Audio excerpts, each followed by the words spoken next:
누가복음 24장 28절에서 43절까지입니다. 오늘 본문은 우리가 잘 아는 엠마오로 가는 두 제자 얘기입니다. 18절에 보면 그날이라는 단어가 나와요.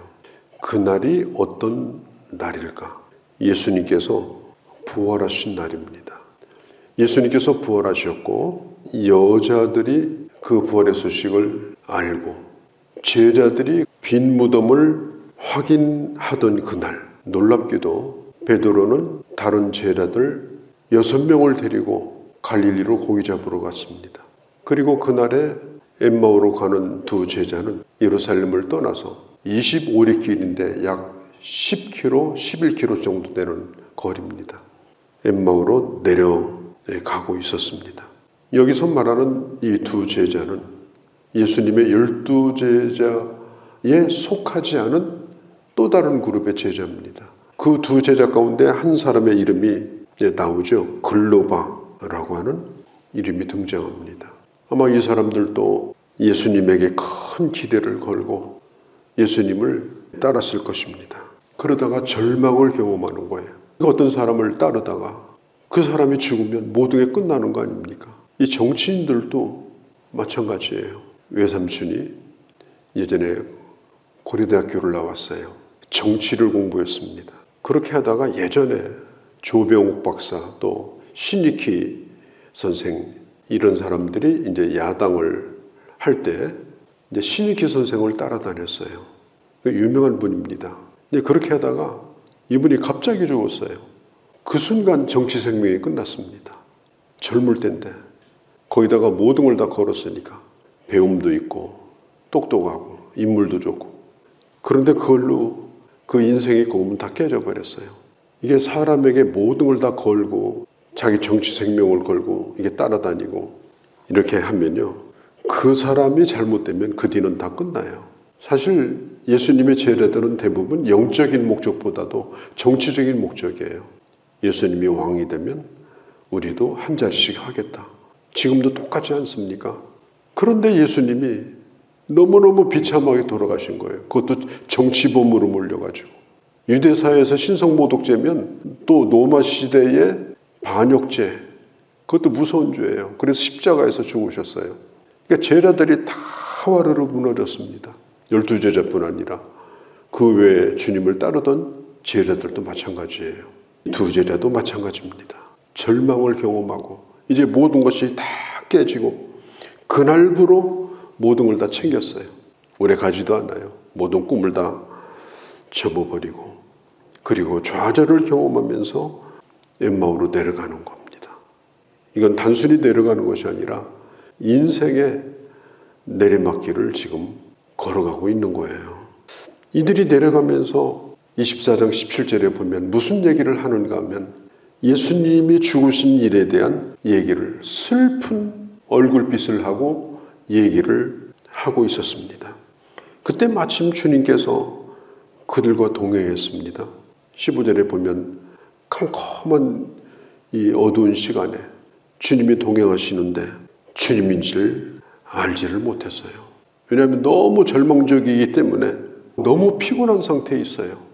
그래서 누가 옆에 와서 말 붙여도 말 붙이는 동 마는 동 신경도 안 쓰고 이제 이런 상황이니까 예수님을 알아보지를 못했습니다. 그때 예수님께서 물어요. 도대체 무슨 이야기인데 그렇게 심각하게 얘기를 주고받는가 17절에. 그러면서 예수님이 그들의 얘기에 끼어듭니다.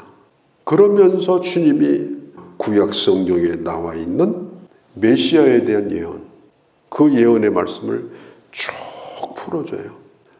예수님께서 무슨 얘기를 그렇게 하냐 물어보니까 이 사람들이 하는 얘기가 뭐냐면 19절에서 24절까지 자세하게 얘기를 해요. 그는 하나님과 백성들 앞에서 놀라운 일을 행하신 선지자인데 그분이 로마 당국에 넘겨져서 종교 지도자들이 넘겨가지고 십자가에 죽었다. 예수님의 시체를 나는 못 봤는데 살았다고도 하고 없어졌다고도 하고 그런 얘기를 들었다. 우리는 그분이 이스라엘의 어려움, 이 어려움을 풀어줄 거라고 기대를 걸었는데 그가 죽은 지 3일째가 되었다. 여자들 얘기도 듣고 몇 명의 제자들도 무덤이 비어있는 걸 보았다고 하는 얘기도 들었지만 우리는 그걸 보지 못. 그리고 우리는 지금 내려가고 있다. 예수님께서 이 제자들에게 책망을 하셔요. 어찌 미련하냐. 예언자들이 이미 해준 말을 더디 깨닫는가. 그러면서 예수 그리스도에 대한 예언의 말씀을 하나씩 다 끄집어내서 풀어주기 시작합니다. 예를 들면은 이사야서 53장 같은 말씀. 고난받는 종 그가 찔림은 우리의 허물을 인하며 그가 상함은 우리의 죄악을 인함이라. 그가 징계를 받음으로 우리가 나음을 입고 평화를 누리게 되었다. 사람들은 그를 다 버렸고 하나님은 그에게 우리의 죄악을 담당시켰도다. 이런 말씀들을 풀어서 말씀을 해줬을 거예요. 또 시편 22편 말씀. 그분이 죽으실 때에 군인들이 제비를 뽑고 그리고 옆구리에 창을 찔리게 되고 아버지여 왜 나를 버리시느냐고 시편 22편에 나온 말씀이에요. 그런 말씀도 아마 들려줬을 거예요. 또 시편 16편 말씀. 하나님께서 그를 음부에 버리지 아니하시고 썩지 않게 하신다. 부활에 대한 말씀도 들려줬을 거예요. 25리가 되니까 이제 걸어서 한 10km 정도 되니까 두세 시간 걸었겠죠. 길다면 길고 짧다면 짧은 시간이에요. 그동안에 걸으면서 계속해서 하나님의 말씀을 풀어주기 시작해요. 그런데 이상해요. 갑자기 시력이 밝아져요. 이제 뭐가 좀 보이기 시작해요. 마음의 힘도 생기고 몸의 힘도 생겨요. 앞이 캄캄했는데 마음이 답답했는데 점점점 눈이 밝아지게 됩니다. 그래서 예수님이 누군가를 새롭게 보게 돼요. 그분이 왜 죽으셨는가? 죽으셨을 뿐 아니라 그분이 살아난다는 사실에 대해서도 알게 돼요. 이 하나님의 말씀을 듣는다는 것이 얼마나 중요한가 하는 걸 말해주는 겁니다. 사도행전에 초대교회 때 날마다 떡을 떼며 하나님의 말씀을 공부했다고 했죠. 그 가운데 상당수가 예수님의 부활을 목격한 사람들이에요. 목격했다 할지라도 그들이 부활을 본 것 때문에 신앙을 유지한 것이 아니라 계속해서 말씀을 배웠기 때문에 성령 충만하였고 그들이 용기를 내서 주님을 따라갈 수 있었던 거예요. 죽은 예수님이 살아난 걸 보았다 하더라도 그게 한 번의 경험으로 끝나면요. 그건 나중에는 점점점 불이 꺼져가요. 본 것이 기억으로 내려앉게 되고 기억도 나중에는 희미해지게 돼요. 그래서 내가 뭘 보았다, 무슨 경험을 했다. 그거보다 더 중요한 게 뭐냐? 부지런히 성경 공부를 하는 겁니다. 부지런히 성경을 읽고 하나님의 말씀을 듣는 겁니다. 그게 우리 신앙을 유지하고 우리 신앙을 견고하게 하는 가장 중요한 거예요. 로마서 10장에도 믿음은 어디서 나오는가? 들음에서 나온다. 그러면 들음은 뭔가? 하나님의 말씀이다. 건강한 믿음은 하나님의 말씀을 바르게 배우고 바르게 듣고 그 말씀을 통해서 예수 그리스도를 만나는 사람, 말씀을 통해서 그리스도가 누구인가를 구체적으로 배우는 사람, 이 사람이 그 신앙이 아주 견고해집니다. 초대교회도 마찬가지고 지금도 마찬가지예요. 시간 가는 줄을 모르고 두세 시간 말씀에 푹 빠지다 보니까 이제 제정신이 돌아와요. 몸에 힘도 생겨요. 참 신기합니다. 이 하나님의 말씀은 우리 영혼만 살게 하는 게 아니에요. 우리 몸도 살게 합니다.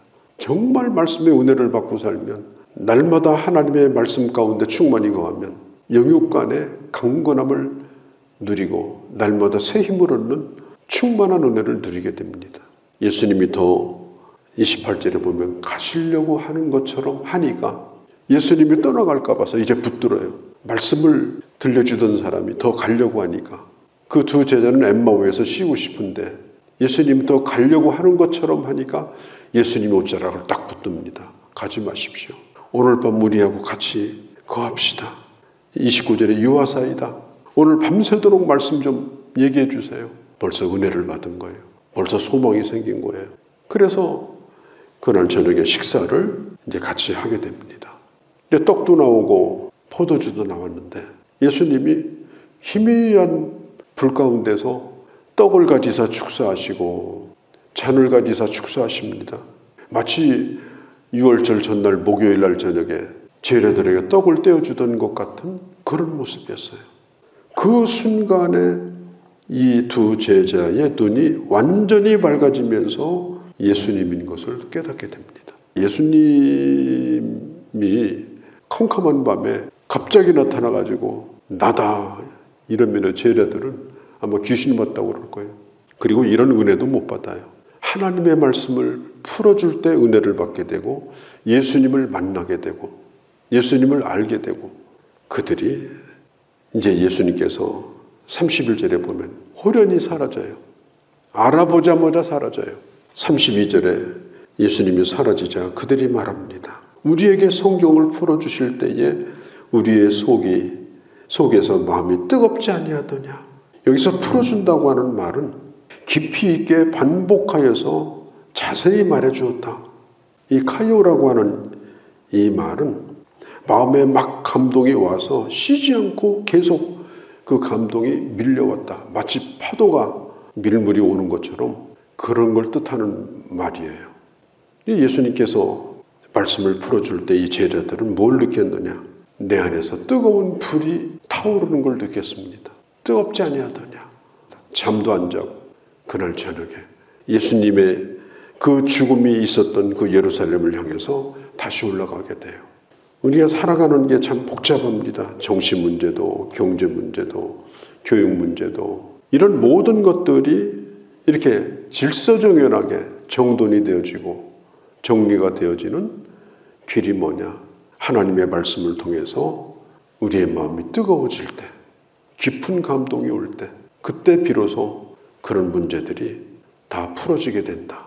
현실이 좋아지지 않았어요. 아직도 예루살렘은 살벌해요. 환경이 좋아진 게 아니에요. 내가 바뀐 거예요. 그러니까 다시 그 환경 속으로 돌아가게 된 것입니다. 하나님의 말씀에 은혜가 회복될 때 다시 교회로 향하게 됩니다. 다시 은혜의 자리로 향하게 됩니다. 사역의 현장, 힘들고 어렵지만 사역의 현장으로 돌아가게 됩니다. 엠마오라고 하는 말은 따뜻한 목욕물, 따뜻한 샘물 이런 뜻인데 그들은 엠마오로 가다가 하나님의 그런 은혜를 받고 다시 예루살렘으로 돌아옵니다. 다시 돌아가야 된다.